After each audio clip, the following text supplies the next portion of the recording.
Coach Tillman, congratulations on a new role. I guess if you want to try to get to know somebody, you can look at their social media. On Kobe Bryant's anniversary of his untimely death, you posted a Mamba Forever. So that's giving me some insight into that Mamba mentality. So how does that play into your approach? How do you take from your NFL experience, your college football playoff experience? So how does all that come together with the approach you're going to take in this new role? Pretty much, man, for me, man, it's all about preparation for those guys. Always being prepared. Because if you're prepared, you're ready for anything. You know what I mean? You can have two good players. If one's prepared, the other one's not. The one that's prepared is going to come out on top. So I try to stress that. Also with that as well as technique and fundamentals. Constantly teaching technique. Constantly. The more you learn that technique, the better you're going to be on Saturdays.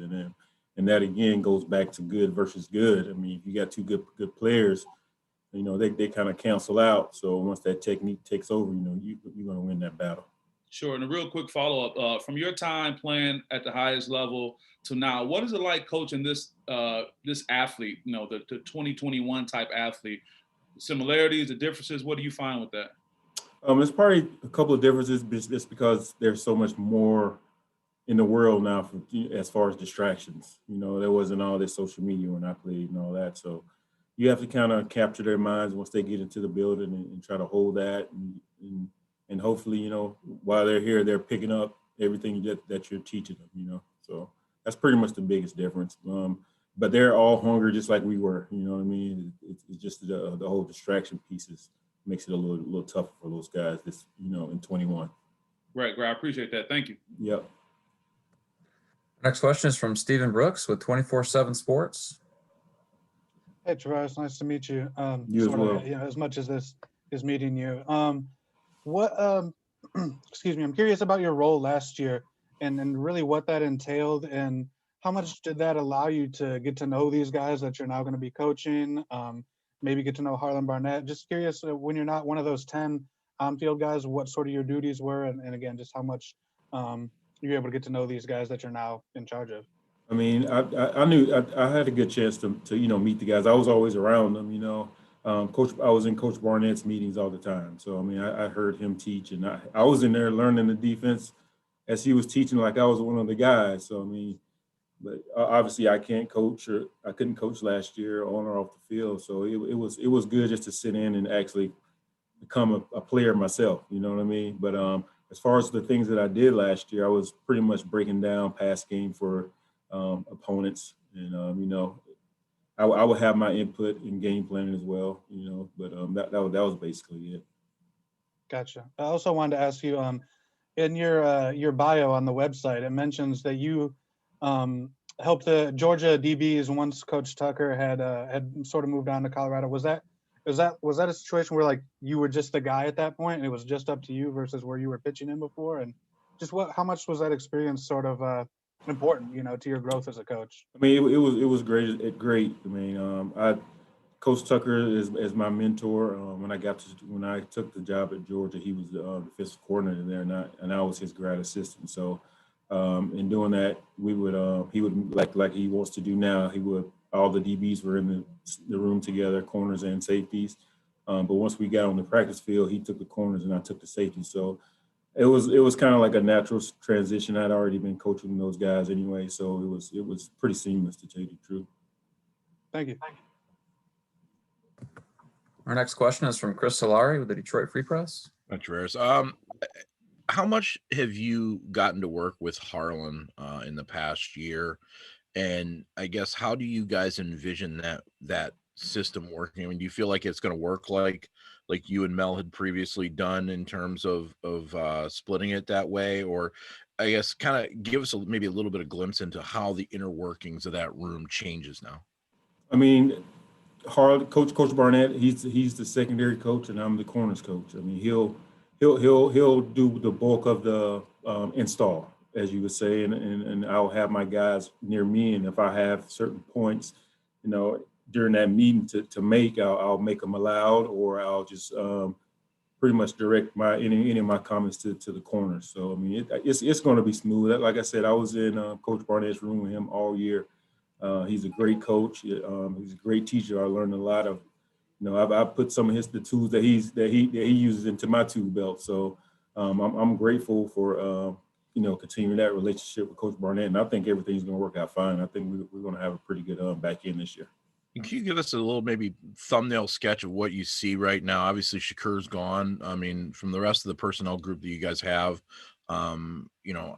particularly with Angelo Gross, I mean, he's a guy that kind of could float maybe in that nickelback or wherever you might need him. I guess kind of just break down the personnel grouping that you got. Well, it's kind of early in that whole process, so it's kind of hard to kind of talk on that right now. We're still moving people around, shuffling the pieces around. But Angelo Gross, it was great that he got all that playing time last year, man. He's going to come back. I think he's going to have a phenomenal year next year. And he's a young kid who's hungry, who's always wanting to do extra. So, I mean, I'm excited to see what he does next year. But as far as like what the dynamic is going to be in the back end and who's going to be where, we haven't really gotten there yet. We'll know more of that in the spring. It's just a quick clarifier. Where exactly does the nickelback fall? I mean, does he fall to you, or does he fall to the safety room? Or we really haven't we haven't gotten to that point yet. We'll kind of see how everything flows, and then who knows how things will turn out. Our next question is from Matt Wenzel with MLive.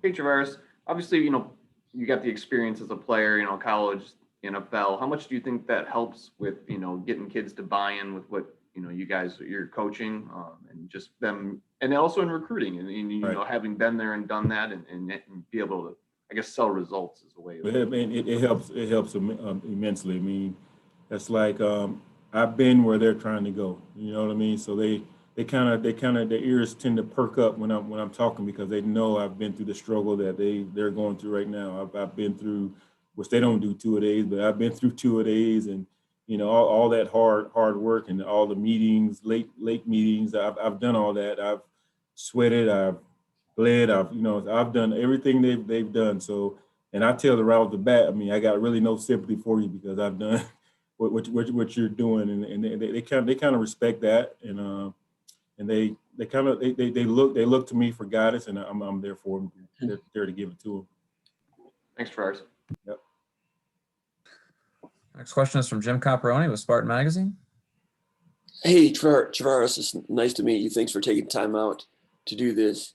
Hey, when you came to Michigan State last year, pretty much sight unseen, I'm assuming, to get established with Mel Tucker as he got things going. What were your initial impressions of Michigan State, and what are your thoughts about Michigan State since then, during this year? The football resources and the campus and so forth. What were your thoughts when you came in sight unseen? Sight unseen, just walking into the building. I mean, everything was top notch. You know what I mean? I mean, everything was. I think the first time I came in, they were about to get into a team meeting, and I just looked at the kids. The kids were bigger than the school I previously left, so I knew we had bigger kids. As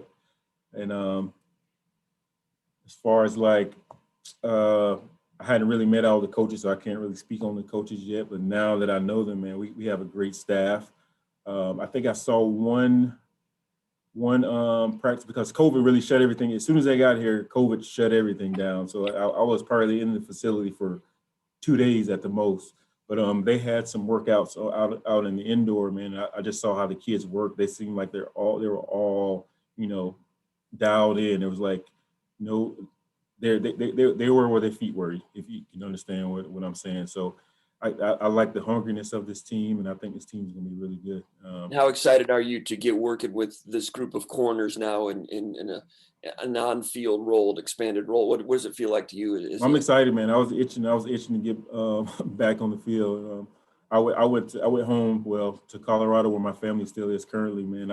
I did a little free clinic for my son's teammates and my younger son's teammates, man, just to, because I missed it so much. And just ironically, I got a call probably a day later saying that, the job is opening. So I mean, everything worked out. So I mean, I'm itching to get back on there. I'm excited to work with the guys. Excited to work with the new guys that are coming in, in June, and ready to get this thing rolling. One more thing, please, if I may. You're from Georgia. You played in Georgia in college. now you're recruiting to Michigan all across the country is the way the recruiting is set up. It's my Right. understanding. When you do recruit somebody from the Sun Belt region or from Georgia, what are some of the challenges, and what do you tell those recruits about coming a long way from home to a different climate and so forth? Recruit. I'm from a really, really small town in Georgia, like 5,000 people. I mean, everybody doesn't have my situation, but a lot of those guys that I'm recruiting are in that same situation. And you can just get, you need to see things in the world. You know, you kind of get out of your comfort zone, come check something else out. I mean, I got drafted by Buffalo in the second round of 2000. I've been in Georgia my whole life. It's snowing out there. I would have loved to have played, you know, at Michigan State to, you know, experience that before I got drafted to, you know, Buffalo. So it kind of prepares you for your next, if you have ambitions to go to the next level. I mean, you never know where you're going to end up. So I kind of tell them that, and, you know, as far as our staff, man, we got some great guys on staff that, like I said, been where they're trying to go. And Michigan State's top-notch program academically. So I mean, it's like a win-win situation. So sometimes you have to step out of your comfort zone and you know, take a chance. All right, thanks a lot. Appreciate it. Thank Yep. you. Time for a couple more. It looks like Stephen Brooks from 24/7 Sports has another one for you, Coach. Yep. Sure. Thanks, Ben. Travares, I want to ask you just what was coaching always something you were interested in, or, you know, what made you get into it? Because again, according to your bio, you started at high school and then went to Georgia, obviously. Like, what got you into coaching? What made you want to get into college coaching?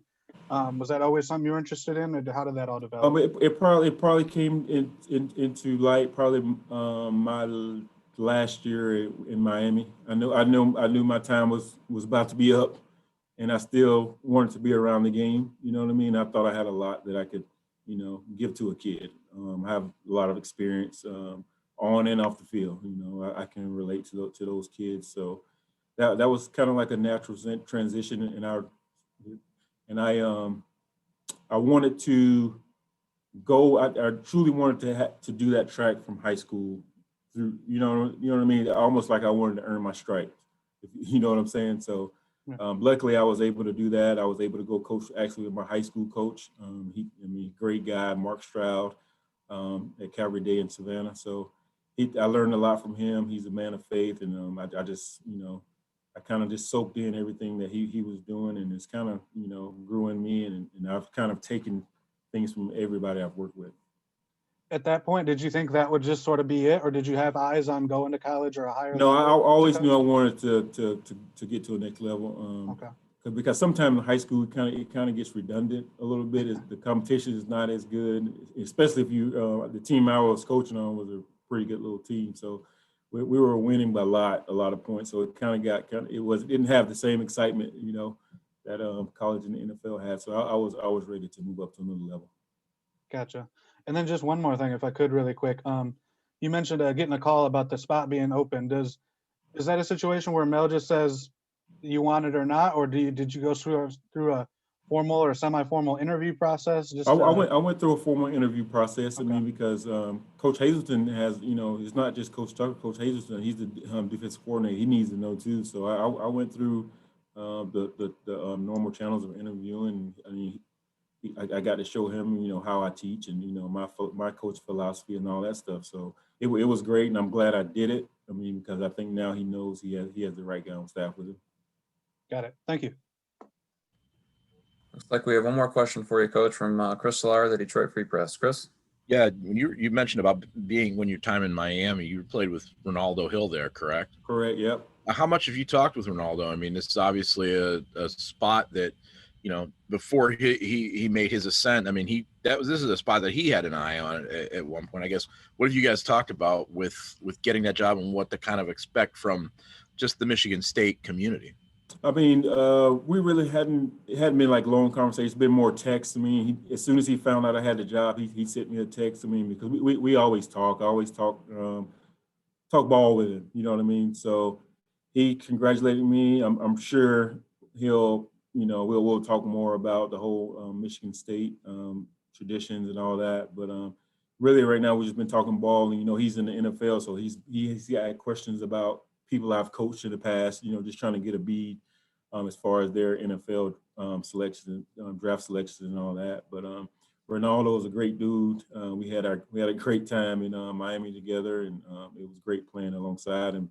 And I know anytime I have any kind of questions about Michigan State, I know exactly who to turn to, and to get any kind of information. Sounds good. Well, Coach, we really appreciate your time. We know you're busy, but I wanted to get you in front of everybody, of the people that would be covering you, and hopefully we can see you in person soon at practice. But really appreciate your time today. Sounds good. I appreciate you guys. Thank you. Thank you. Have a good day. You too. Thanks. You too. Take it Take easy. care, everyone. Good to see you. Thanks for doing this. Thanks, Ben. Yep.